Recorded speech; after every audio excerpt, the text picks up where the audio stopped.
Hello दोस्तों, आप सभी का एक बार फिर से हार्दिक स्वागत है आपके अपने इस यूट्यूब चैनल पे। दोस्तों आज हम डिस्कस करेंगे एम्स नॉर्सेट फ्री टेस्ट 7th जो आपका 7th पेपर हुआ एम्स नॉर्सेट फ्री टेस्ट वाला, वो पेपर आज हम सॉल्व करने वाले हैं। ये सारे के सारे जो पेपर्स आपको मैं बता रहा हूँ, ये सारे पेपर्स हमारे ऐप के ऊपर अवेलेबल है। तो अगर आपने अभी तक हमारे ऐप को डाउनलोड नहीं किया है तो आप प्ले स्टोर पर जाए, वहाँ पर सर्च करें नर्सिंग चैलेंजर्स और हमारे ऐप को अभी डाउनलोड कर ले।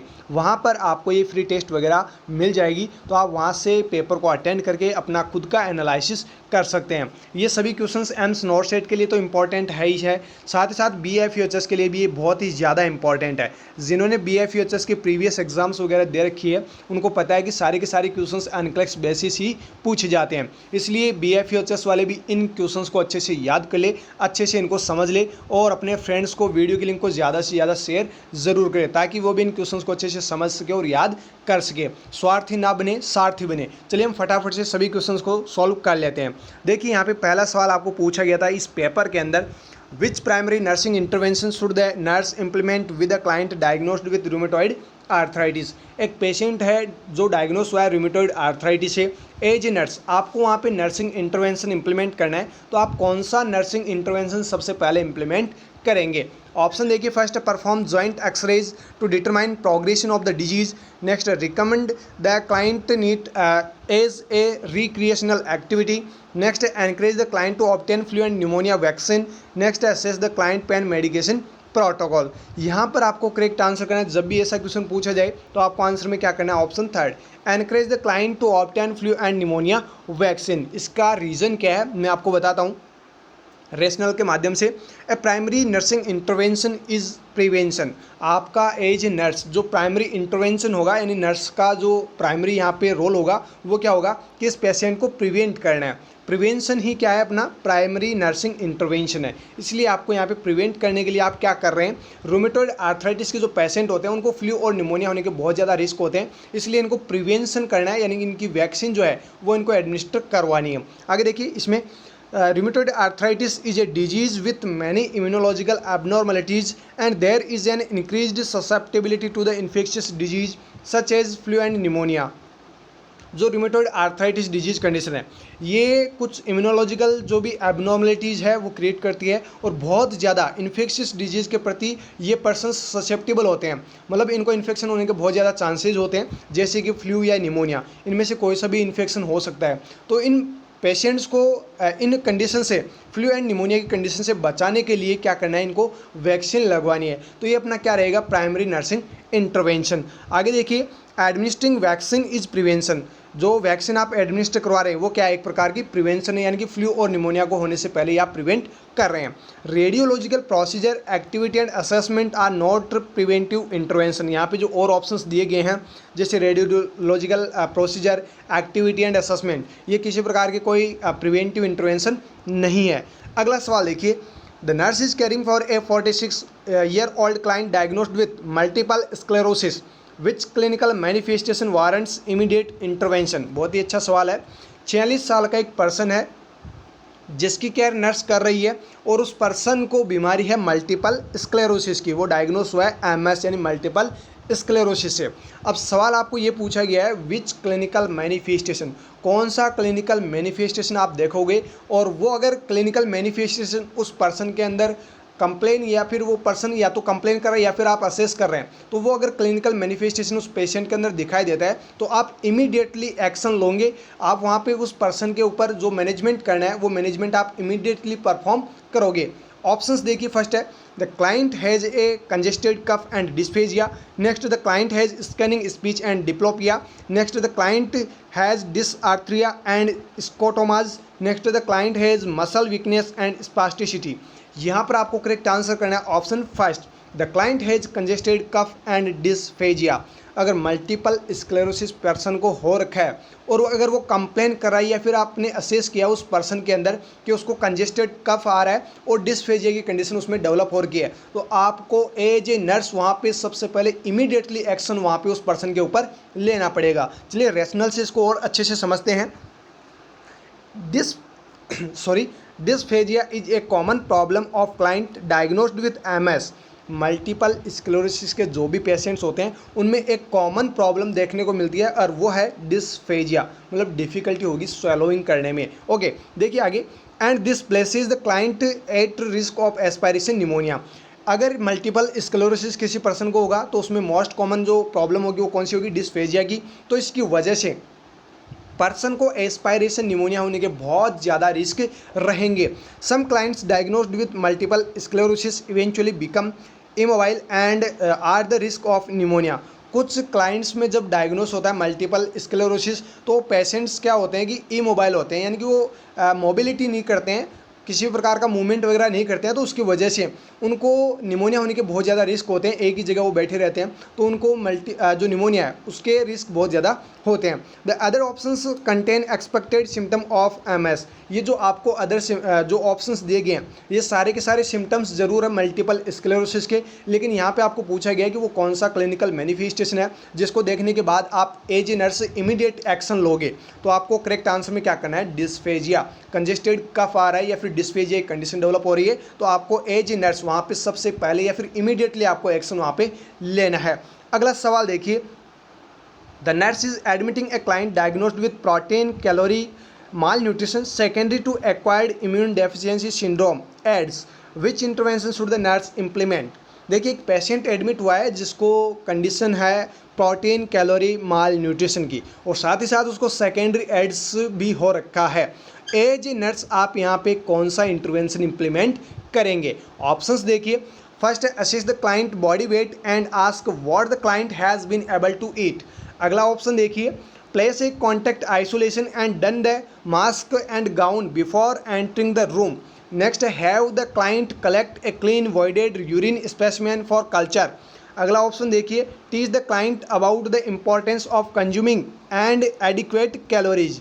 यहाँ पे आपको जो करेक्ट आंसर करना है वो क्या करना है, ऑप्शन फर्स्ट। अगर पेशेंट सफ़र कर रहा है प्रोटीन कैलोरी माल न्यूट्रिशन से और सेकेंडरी उसको इन्फेक्शन है एड्स का, तो उस पर्सन में एज नर्स आप जो इंटरवेंशन इम्प्लीमेंट करेंगे तो उस दौरान आप क्या करेंगे, सबसे पहले तो आप असेस करेंगे उस पेशेंट का बॉडी वेट, क्योंकि उसको क्या है प्रोटीन कैलोरी माल न्यूट्रिशन है। तो उसका सबसे पहले तो क्या करना है, बॉडी वेट असेस करना है और देन आपको क्या करना है, ask what the client has been able to eat. Patient को पूछना है कि आप क्या खाना चाहते हैं। ऐसा नहीं है पेशेंट को आपने कह दिया कि आपको दलिया ही खाना है, आपको ये दाल ही खानी है क्योंकि दाल में ज़्यादा प्रोटीन होता है, तो आप एज ए नर्स क्या कहते हैं उस पेशेंट को कि दाल ही आपको खानी है और वो पेशेंट मना कर रहा है कि मैं नहीं खाऊंगा। तो ऐसा नहीं है कि ज़बरदस्ती आप उसको खिला दोगे, वो नहीं खाएगा, ज़बरदस्ती आप खिला भी नहीं सकते है ना।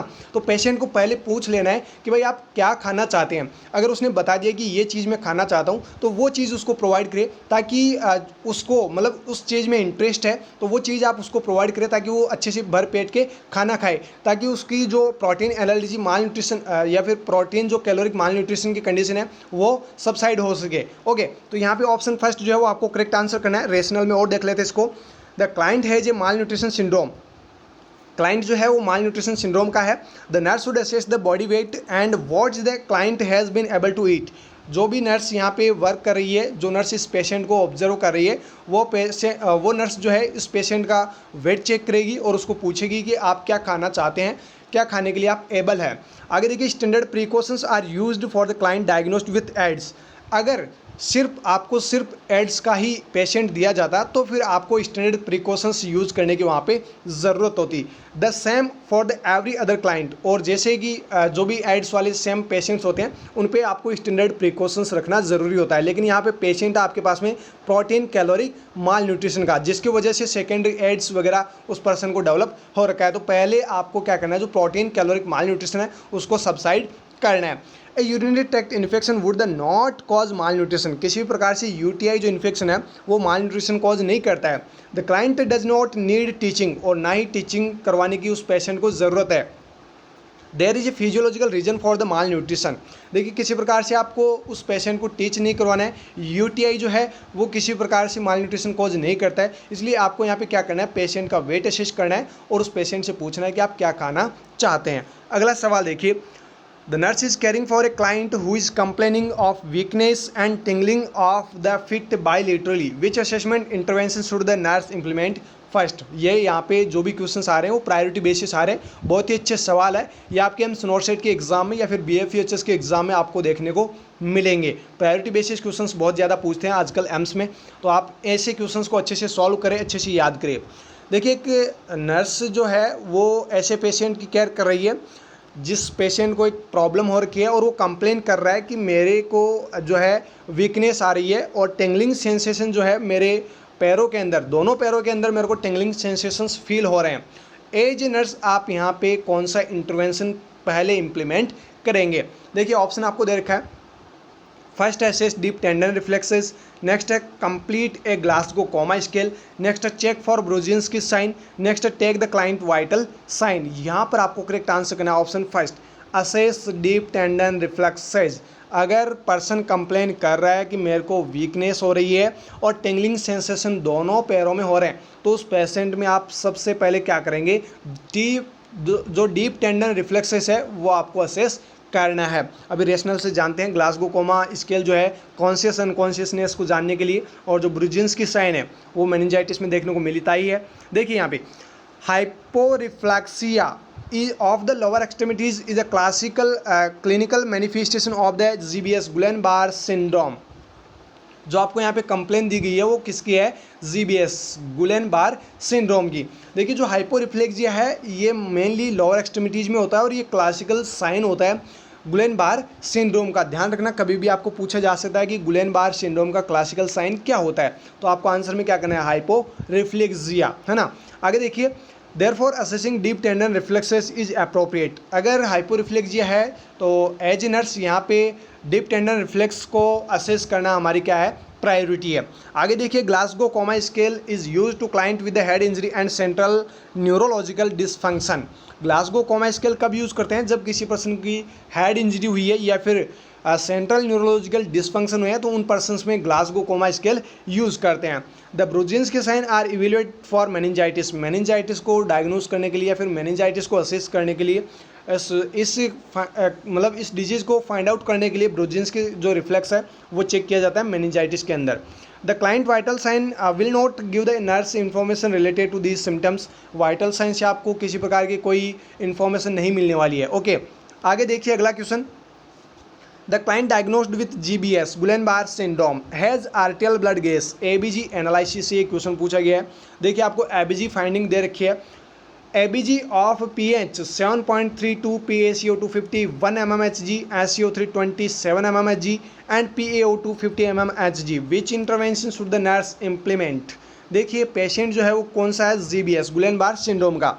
यहाँ पे जीबीएस का पेशेंट ना देकर आपको कोई सी भी डिजीज कंडीशन का पेशेंट दिया जा सकता है और आपको पूछा जाएगा फिर कि इस पर्सन की एबीजी जो है, जो एबीजी एनालिसिस है वो इस प्रकार से है।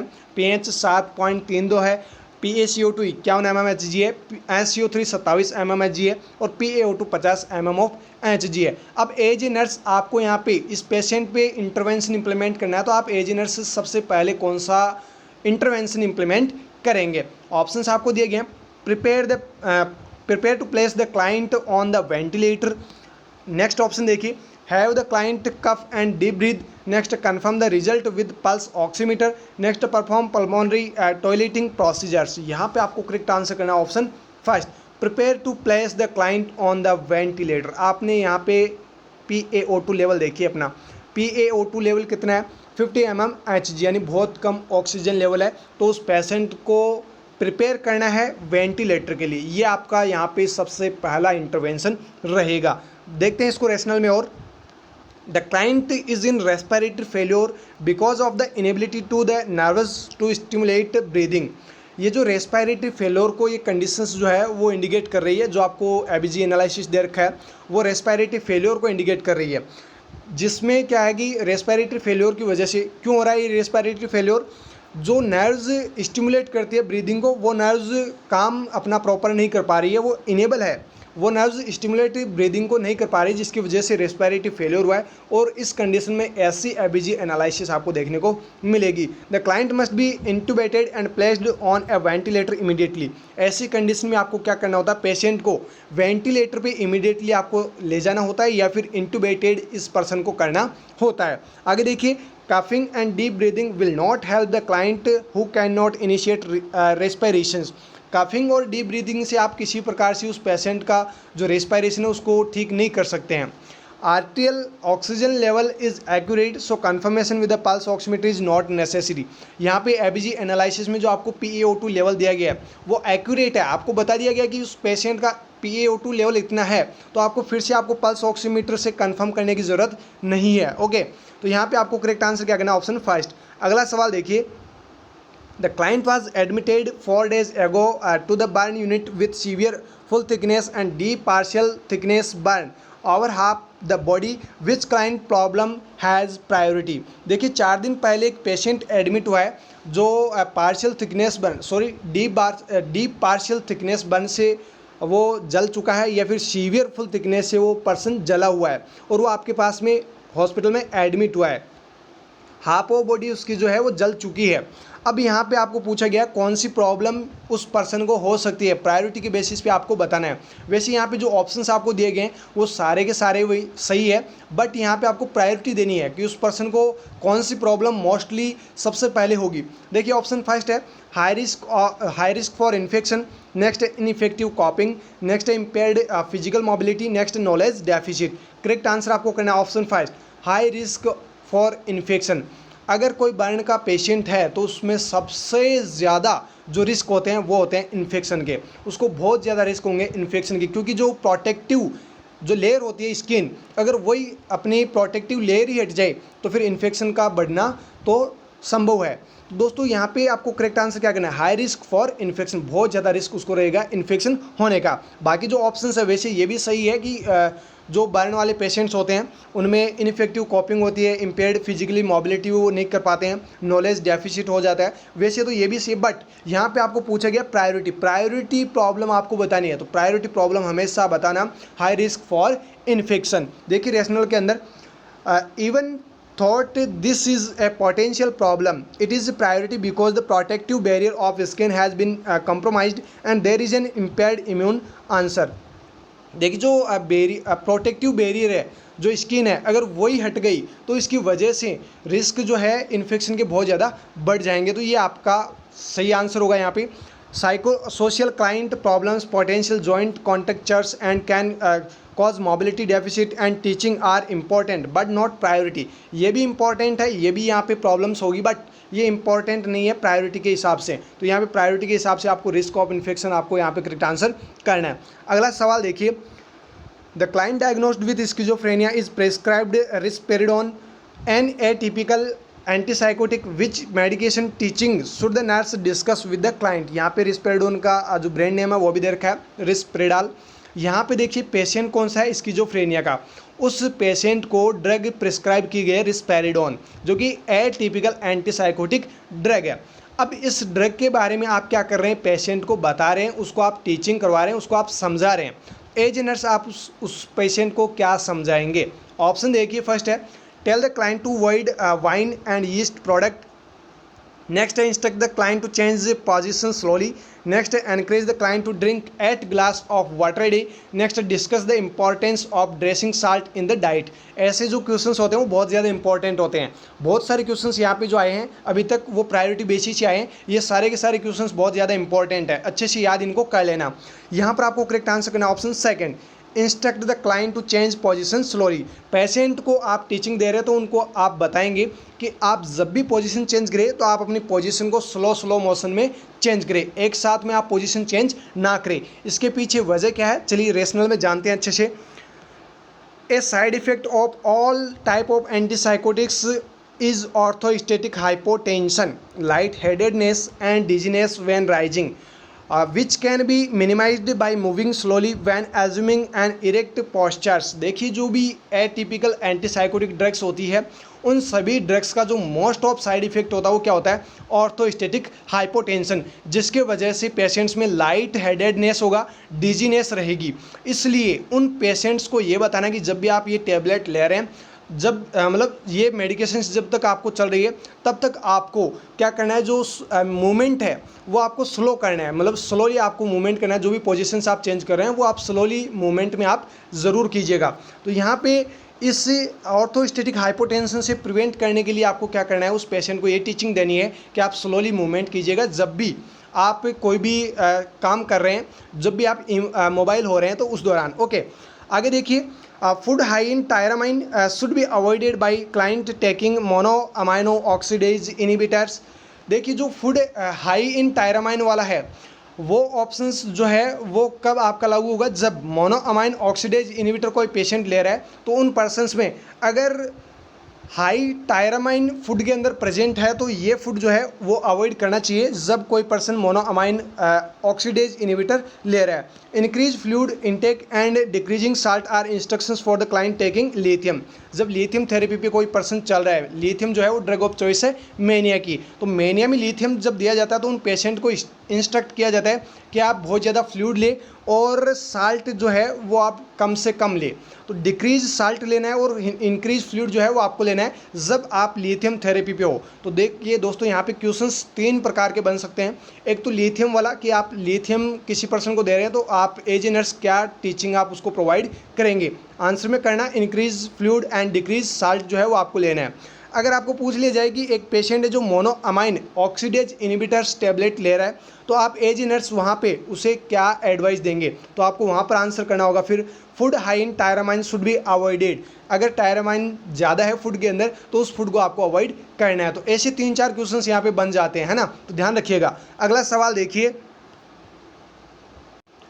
The nurse is caring for a client newly diagnosed with type 2 diabetes. Which intervention should the nurse implement? देखिए एक पेशेंट है जो नया नया डायग्नोस हुआ है टाइप 2 डायबिटीज से, तो एज नर्स यहाँ पे आप क्या इंप्लीमेंट करेंगे। करेक्ट आंसर ऑप्शन देखिए, पहले administer pancreatic enzymes, next monitor the client arterial blood gas, next assess the client for ketonuria, next administer oral hypoglycemic medications. Correct answer आपको करना option fourth, administer oral hypoglycemic medications. अगर type 2 से patient diagnose हुआ है तो उस patient पे कौन सा इंटरवेंशन आप इम्प्लीमेंट करेंगे, उस पेशेंट को जो हाइपोग्लाइसेमिक मेडिकेशंस है वो उस पेशेंट को एडमिनिस्टर करवानी है। रेशनल में देखते हैं score, the client diagnosed with type 2 diabetes is treated with oral hypoglycaemics. अगर टाइप 2 से डायग्नोस हुआ तो उस पेशेंट को ट्रीट करने के लिए ओरल हाइपोग्लाइसेमिक्स एडमिनिस्टर करेंगे। Change in आर्टियल blood gases and diabetic ketoacidosis occur in client diagnosed with type 1 diabetes. अगर यहाँ पे टाइप 1 डायबिटीज़ दिया जाता तो फिर आपका आंसर हो जाता चेंज इन एबीजी, जो आर्टियल ब्लड गैसेज है वो चेंज रहेगी और डायबिटिक कीटोएसिडोसिस भी देखने को मिलेगा। किस कंडीशन में, टाइप 1 डायबिटीज़ की कंडीशन में। Pancreatic enzyme are not administered to client with diabetes. Diabetes के पेशेंट को कभी भी पैनक्रेटिक एंजाइम्स जो है वो एडमिनिस्टर नहीं करवाए जाते हैं। अगला सवाल देखिए, Which sign and symptoms should the nurse assess for the client diagnosed with Graves' disease? Patient आपके पास में है ग्रेव्स डिजीज़ का, यानी ये डिजीज़ कंडीशन से सफ़र कर रहा है। एज ए नर्स आप उस पेशेंट को असेस करें तो कौन से साइन एंड सिम्टम्स आपको उस पेशेंट में देखने को मिलेंगे। ऑप्शन देखिए, फर्स्ट है फैटिक एंड ब्रेडिकार्डिया, नेक्स्ट है पॉलीयूरिया एंड पॉलीफेजिया, नेक्स्ट है diarrhoea and heat intolerance, next weight gain and thick brittle nails. Correct answer आपको यहाँ पे करना है option third, diarrhoea and heat intolerance. अगर पेशेंट ग्रेव्स डिजीज़ का है, अगर आपको पूछ लेगी पेशेंट आपके पास में आया ग्रेव्स डिजीज़ का, एज ए नर्स आप उस पेशेंट को असेस करें तो कौन से साइन एंड सिम्टम्स उस पेशेंट में देखने को मिलेंगे। तो ध्यान रखना यहाँ पे करेक्ट आंसर आपको करना है डायरिया एंड हीट इंटॉलरेंस। बाकी और जो साइन सिम्टम है वो भी देख लेते हैं। Graves disease A type of hyperthyroidism. जो ग्रेव डिजीज़ है वो एक प्रकार की क्या है, हाइपरथायरॉयडिज्म का टाइप है। Results in an increase in metabolism that results in symptoms that include weight loss, increase appetite, diarrhoea, heat intolerance and nervousness. इस कंडीशन में क्या होता है, हाइपरथायरॉयडिज्म की कंडीशन में, या फिर आप बोल सकते हैं ग्रेव्स डिजीज़ के अंदर जो मेटाबॉलिज्म है वो बढ़ जाता है, जिसकी वजह से जो सिम्टम्स है वो कौन कौन से देखने को मिलेंगे। वेट लॉस, पेशेंट का जो है वजन घटेगा। इंक्रीज एपेटाइट, भूख बहुत ज़्यादा लगेगी उसको। डायरिया होगा। हीट इंटॉलरेंस रहेगा, वो हीट को टॉलरेट नहीं कर पाएगा। नर्वसनेस, वो पेशेंट रहेगा। तो इस प्रकार के जो सिम्टम्स है वो ग्रेव्स डिजीज़ के अंदर आपको देखने को मिलेंगे। आपको यहाँ पे डायरिया एंड हीट इंटॉलरेंस की वजह यानी कि यहाँ पे ये ऑप्शन ना देकर वेट लॉस और नर्वसनेस ऑप्शन भी मिल सकता है, इसलिए आप इन सभी सिम्टम्स को अच्छे से याद कर लेना। अगला सवाल देखिए, which assessment data would the nurse expect the client diagnosed with RA. RA मतलब रूमेटॉइड आर्थराइटिस। यहाँ पे कौन सा असेसमेंट डाटा है जो नर्स डायग्नोस जो पेशेंट हुआ है रूमेटॉइड आर्थराइटिस उस पेशेंट में देखने को मिलेगा। देखिए यहाँ पे ऑप्शंस दिए गए हैं। The client has symmetrical joint stiffness, next the client has bilateral ascending paralysis, next option देखिए, the client has retained inflamed joints. Next, the client has a flat facial effect. यहाँ पे आपको करेक्ट आंसर करना option first, the client has symmetrical joint stiffness. Rheumatoid arthritis अगर person को हुआ है तो उसमें जो सिम्टम मेनली देखने को मिलेगा वो देखने को मिलेगा सिमेट्रिकल जॉइंट स्टिफनेस। देखिए इसको रैशनल से और समझते हैं। Client diagnosed with rheumatoid arthritis have bilateral और सिमेट्रिकल स्टिफनेस, यानी दोनों पैरों में या फिर एक पैर में स्टिफनेस की कंडीशन, जो भी जॉइंट स्टिफनेस है वो देखने को मिल सकता है। आगे देखिए एडिमा की कंडीशन देखने को मिलेगी, टेंडरनेस पेशेंट के अंदर देखने को मिलेगा, टेम्परेचर जो है वो चेंज मिलेगा आपको जॉइंट्स के अंदर। ये सभी जो सिम्टम्स है वो रूमेटॉइड आर्थराइटिस में आपको देखने को मिलेंगे। अदर सिम्टम्स की बात करें तो other symptoms include sensory changes, lymph node enlargement, weight loss, fatigue and pain. ये कुछ अदर सिम्टम्स भी उस पेशेंट में देखने को मिलेंगे। 1 kg weight loss and fatigue are expected. यहाँ पे देखिए 1 किलो वजन का लॉस हो रहा है और फैटिग जो है वो एक्सपेक्टेड इस पेशेंट में, ये तो 100% देखने को ही मिलेगा। तो यहाँ पर देख सकते हैं आप वेट लॉस का अदर जो सिम्टम्स है वहाँ पे आपको दिख रहा है ये सिम्टम वेट लॉस वाला। तो ध्यान रखिएगा वेट लॉस भी इस पेशेंट में होता है जब रूमेटॉइड आर्थराइटिस किसी पर्सन को होता है। तो अगला सवाल देखिए, the home health nursing is caring for a client recently placed on thyroid hormone replacement medication. एक नर्स जो है वो होम हेल्थ नर्स है और वो केयर कर रही है उस पेशेंट की जिसको थायराइड हार्मोन रिप्लेसमेंट मेडिकेशंस चल रही है। अब देखिए सवाल आपको क्या पूछा गया है, which sign and symptom would indicate the nurse the client's is taking too much medications. कौन सा वो साइन सिम्टम है जो इंडिकेट करता है कि इस पेशेंट के जो भी मेडिकेशन चल रही है वो इफेक्टिव है कि नहीं है, या फिर इसकी वजह से कौन सा वो सिम्टम्स आपको या फिर साइड इफेक्ट आपको देखने को मिलेगा जिससे आप पता लगाएंगे कि इस hormone thyroid hormone replacement medication का ये साइड इफेक्ट है। देखिए यहाँ पे ऑप्शंस दिए गए, first complaint of weight loss and fine tremors. Next देखिए complaints of excessive thirst and urination. Next complaints of constipation and being cold. Next complaints of delayed wound healing and bleaching. Correct answer आपको करना option first, complaints of weight loss and fine tremors. देखिए जो patient thyroid hormone replacement medications ले रहा है उस patient में या फिर वो पेशेंट जो है वो कंप्लेन करेगा वेट लॉस की और फाइन ट्रिमर्स की। इसके पीछे रीज़न क्या है अभी रेशनल के साथ में बताता हूँ आपको। This would make the nurse suspect client taking to the much thyroid hormone because these are symptom of hyperthyroidism. ये जो patient thyroid hormone replacement medications ले रहा है इन मेडिकेशंस की वजह से पेशेंट के अंदर हाइपरथायरॉयडिज्म हो सकता है। Excessive thirst and urination are symptoms of diabetes. यहाँ पे जो एक मतलब सिम्टम्स जो दिए गए हैं एक्सेसिव थ्रस्ट एंड यूरिनेशन वाला वो मेनली डायबिटीज़ के अंदर देखने को मिलता है। Constipation and feeling called indicate that the client's is not taking enough thyroid hormone. अगर पेशेंट ये जो थायराइड हार्मोन रिप्लेसमेंट मेडिकेशन चल रही है अगर ये थायराइड हार्मोन पेशेंट प्रॉपरली नहीं ले रहा है तो उसकी वजह से उस पेशेंट को कॉन्स्टिपेशन रहेगा और जो कॉल्ड फीलिंग कॉल्ड यानी वो पेशेंट जो है अपने आप को ठंडा महसूस करेगा। ऐसे सिम्टम्स उस पर्सन को नज़र आएंगे जब वो उस ट्रीटमेंट को रोक देता है। तो delayed wound healing and bleaching would indicate Cushing syndrome या फिर कुशिंग डिजीज़। जो कुशिंग डिजीज़ है उस कंडीशन के अंदर जो है ब्लीचिंग और डिलेड वुंड हीलिंग देखने को मिलेगी। तो यहाँ पे अलग अलग जो भी सिम्टम्स है जो कंडीशंस यहाँ पे दे रखे इनको भी आप अच्छे से याद कर लेना, पूछी जा सकती है। अगला सवाल देखिए, which laboratory data indicate the client pancreatitis is deteriorating. कौन से वो लेबोरेटरी डाटा है जो इंडिकेट करते हैं पैनक्रियाटाइटिस की कंडीशन को। ऑप्शन देखिए, first the amylase and lipase serum level are decrease. Next है WBC इज डिक्रीज्ड। नेक्स्ट है haematocrit has decreased by 5% in 24 hours per day period. Next है the blood urea nitrogen serum level is decrease. यहाँ पे आपको correct answer करना option third, the haematocrit has decreased by 5% in a 24 hours period. देखिए इसके पीछे reason क्या है। A 5% decrease in haematocrit level indicate the client is bleeding properly probably from the pancreatic enzyme eating into the blood vessels। यानी जो haematocrit level है वो अगर डिक्रीज हो रहा है तो वो इंडिकेट कर रहा है किसको, ब्लीडिंग को। ये प्रॉबेबली किसको इंडिकेट करते हैं, जो पैनक्रियाटिक एंजाइम जो ले रहा है उसमें जो पैनक्रियाटिक एंजाइम है वो ब्लड वेसल्स के अंदर एंटर हो चुके हैं और उसकी वजह से हेमेटोक्रिट लेवल डिक्रीज हो रहा है और ब्लीडिंग उस पेशेंट को हो रही है। Haemorrhage indicate the clients has condition is deteriorating. Haemorrhage जो है वो इंडिकेट कर रहा है कि इस पेशेंट की जो कंडीशन है वो कैसी है, डिटीरियोरेट है। Decrease amylase and lipase would mean the client is improving. अगर एमाइलेज और लाइपेज का लेवल डिक्रीज हो रहा है तो वो इंडिकेट कर रहा है कि पेशेंट क्या है, पेशेंट की जो कंडीशन है वो इम्प्रूव हो रही है। अगला सवाल देखिए, The clinic nurse is caring for an elderly client diagnosed with lower back pain and possible ruptured disc. Which discharge instructions should the nurse teach the client? बहुत ही अच्छा सवाल है। एक पेशेंट आपके पास में था जो ओल्ड एज का है, एल्डरली पेशेंट है और वो डायग्नोज हुआ है lower back pain and possible ruptured disc से। अब आप उस पेशेंट को क्या कर रहे हैं, इंस्ट्रक्शन दे रहे हैं जब उस पेशेंट को डिस्चार्ज किया जा रहा है उस दौरान। तो एज नर्स आप उस पेशेंट को क्या बताएंगे? देखिए यहाँ पे ऑप्शन देखिए, फर्स्ट है when lifting heavy object hold them near the body. Next perform lower back strengthening exercise.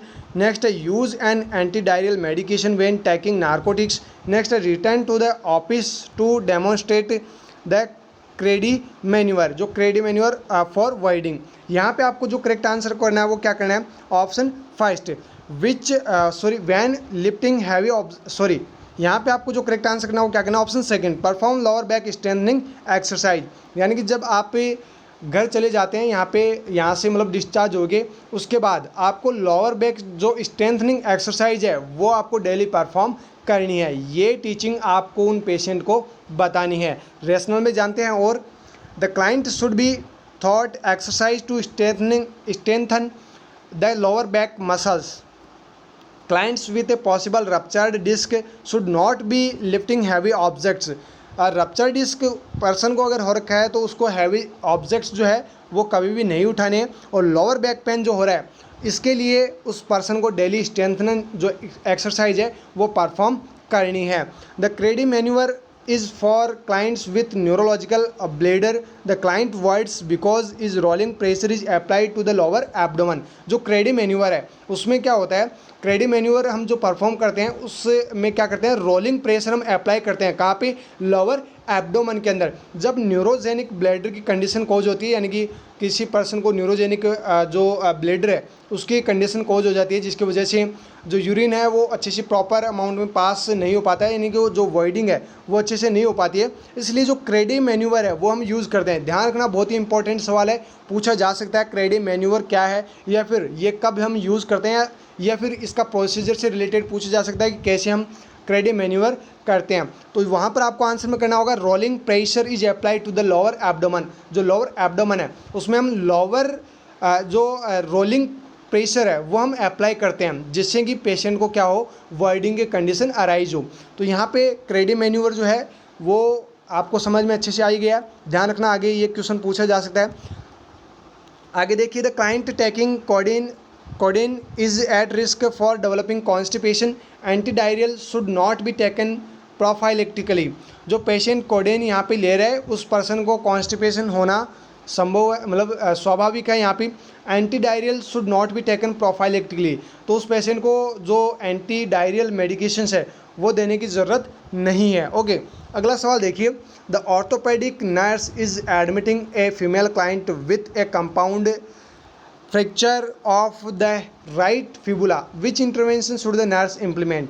यहाँ पे एक ऑर्थोपेडिक नर्स है और वहाँ पे एक फीमेल क्लाइंट एडमिट हुई है जिसको कंपाउंड फ्रैक्चर हुआ है, कहाँ का, राइट फिबुला का। एज नर्स यहाँ पे आप कौन सा इंटरवेंशन इम्प्लीमेंट करेंगे? ऑप्शन देखिए, फर्स्ट है prepare the client to insertion of skeletal traction. Next है complete the client pre operative checklist. Next discuss purchasing a wheel chair for mobility. Next place the client in continuous passive motion machine. यहाँ पे जो आपको correct answer करना हो क्या करना, option second complete the client pre operative checklist. जो भी प्री ऑपरेटिव चेकलिस्ट है वो आपको कंप्लीट करनी है। इस पेशेंट का क्या होना है, ऑपरेशन होना है, कंपाउंड फ्रैक्चर हुआ है राइट फिबुला का, तो उस पर्सन का क्या होगा, ऑपरेशन होगा, सर्जरी होगी। तो इसलिए आपको क्या करना है, जो प्री ऑपरेटिव चेकलिस्ट है वो आपको कंप्लीट कर लेनी है। ओके, यहाँ पे ऑप्शन इसका रेशनल देखिए, the client will be scheduled for surgery, therefore the completing the pre operative checklist would be appropriate. देखिए यहाँ पे उस पेशेंट की सर्जरी होनी है, तो इसके लिए सबसे पहले क्या करना है, नर्स को जो भी प्री ऑपरेटिव चेकलिस्ट होती है उसको आपको कंप्लीट कर लेना है। The client would not have skeletal traction और CPM मशीन। पेशेंट को ना तो स्केलेटल ट्रैक्शन लगाना है, ना ही CPM लगाने की ज़रूरत है। Which is used knee replacement, जब नी रिप्लेसमेंट होता है तो उस दौरान स्केलेटल ट्रैक्शन और CPM मशीन यूज़ ली जाती है। A client with A fracture of arm would not need two wheel chair. देखिए फिबुला का फ्रैक्चर है तो ये आर्म में जो फ्रैक्चर हुआ है इसके लिए किसी भी प्रकार की व्हील चेयर की ज़रूरत भी नहीं है। तो यहाँ पे आपको करेक्ट आंसर क्या करना है, उस पेशेंट को जो है सर्जरी होनी है तो उसके लिए जो भी चेकलिस्ट प्री ऑपरेटिव जो भी चेकलिस्ट होती है वो आपको यहाँ पे मतलब कंप्लीट कर लेनी है। अगला सवाल देखिए और लास्ट सवाल होगा शायद, the nurse is working in an orthopaedic department, which client should the nurse assess first.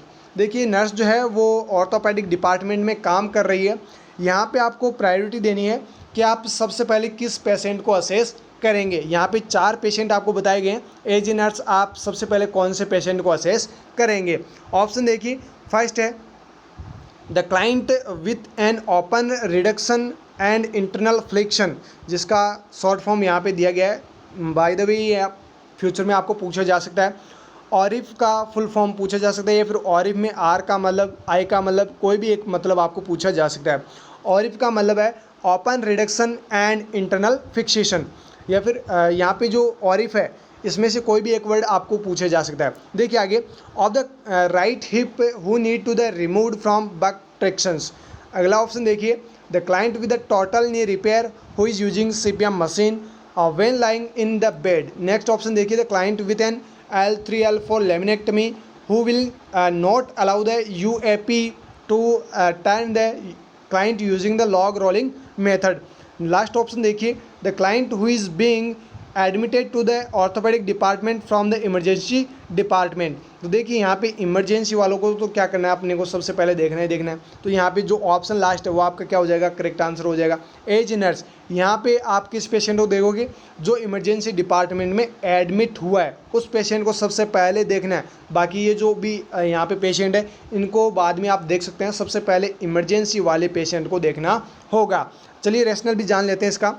The client with ED यानी emergency department need to be assessed first to determine the needs of the client. उस client को बहुत ज़्यादा need है treatment की, क्योंकि वो emergency department में इसीलिए तो एडमिट हुआ है कि उसको सबसे सख्त ज़रूरत है उस पेशेंट को। इसलिए आपको सबसे पहले असेसमेंट किसका करना है, उस पेशेंट का जो इमरजेंसी डिपार्टमेंट में आया है।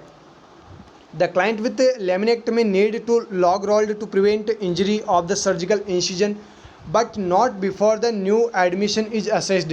देखिए जो पेशेंट है लेमिनेक्टमी का, उसको लॉग रोल्ड करने की ज़रूरत है, उसको इंजरी से प्रिवेंट करने के लिए ये लॉग रोल्ड करने की ज़रूरत है, ये सही है। बट लेकिन यहाँ पे ये एडमिशन हुआ है, ये इमरजेंसी केस नहीं है। लॉग रोल आप बाद भी कर सकते हो, जब उस पेशेंट को जो इमरजेंसी में आया है उसको ट्रीटमेंट दे दोगे उसके बाद भी आप उसको लॉग रोल कर सकते हो। The post operative ORIF client would not have buck traction. जो पोस्ट ऑपरेटिव ऑरिफ का पेशेंट है उसको बक ट्रैक्शन लगाने की कोई भी ज़रूरत नहीं है। And the client with TKR should not B CPM machine. TKR का मतलब क्या है, यहाँ पे आपने पढ़ा होगा। देखिए यहाँ पे टोटल नी रिपेयर, TKR का मतलब क्या होता है, टोटल नी रिपेयर, और उस पेशेंट को CPM मशीन की ज़रूरत भी नहीं है। तो यहाँ पे जो आपका करेक्ट आंसर होगा वो क्या होगा, ऑप्शन 4। अगला क्वेश्चन देखिए, last question, which secondary intervention should the nurse recommend to the female client who has had multiple sexual partners। यहाँ पे आपको सेकेंडरी इंटरवेंशन बताना है। एज नर्स एक फीमेल क्लाइंट आपके पास में आई है जो मल्टीपल सेक्सुअल पार्टनर्स में काम करती है या फिर मल्टीपल सेक्सुअल वो पार्टनर्स रखती है। यहाँ पे ऑप्शन देखिए, first recommend the client scheduled a routine pap smear, next teach the client to use latex condom, next tell the client to have a CA 1 to 5 tumour mark test, next instruct the client to douche after sexual intercourse. यहाँ पे आपको correct answer करना option 5, recommend the client schedule a routine pap smear. उस patient का जो multiple sexual partners रखती है उस पेशेंट का आपको क्या करना है, रूटीनली पैप स्मेयर टेस्ट करना है, तो ये उस पेशेंट को आपको बता देना है। इसके बारे में रेशनल देख लेते हैं। Routine pap smear will detect early changes in the cervical mucosa as associated with cancer और ए सेक्सुअली ट्रांसमिटेड डिजीज़। अगर रूटीनली पैप स्मेयर हम डिटेक्ट मतलब कर रहे हैं तो उसे हम डिटेक्ट कर रहे हैं जो भी अर्ली चेंजेस हो रहे हैं सर्वाइकल म्यूकोजा में, जो कि किससे जुड़े हैं, कैंसर से जुड़े हुए होते हैं या फिर एसटीडी होने के बहुत ज़्यादा चांसेस होते हैं इन लोगों को, इसलिए उनका रूटीनली पैप स्मेयर टेस्ट होना ज़रूरी होता है। A primary intervention is teaching and a secondary intervention is screening.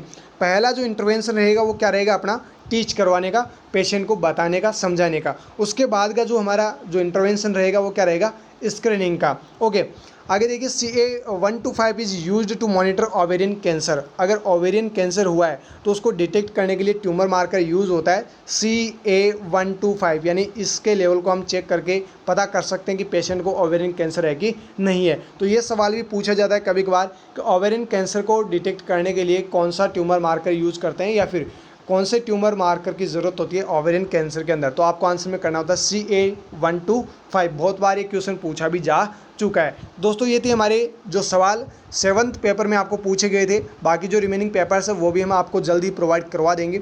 आप सभी, अगर आपने अभी तक हमारे इस चैनल को सब्सक्राइब नहीं किया है तो प्लीज़ सबसे पहले तो आप चैनल को सब्सक्राइब कर ले और अपने फ्रेंड्स को ज़्यादा से ज़्यादा वीडियो की लिंक को शेयर कर दे और वीडियो को लाइक करके बेल आइकन बटन को ज़रूर प्रेस कर दे ताकि आपको हर एक लेटेस्ट अपडेट जल्दी से जल्दी मिलती रहे। फिर मिलेंगे दोस्तों नए वीडियो के साथ, तब तक हमारे साथ बने रहिएगा। Thank you so very much.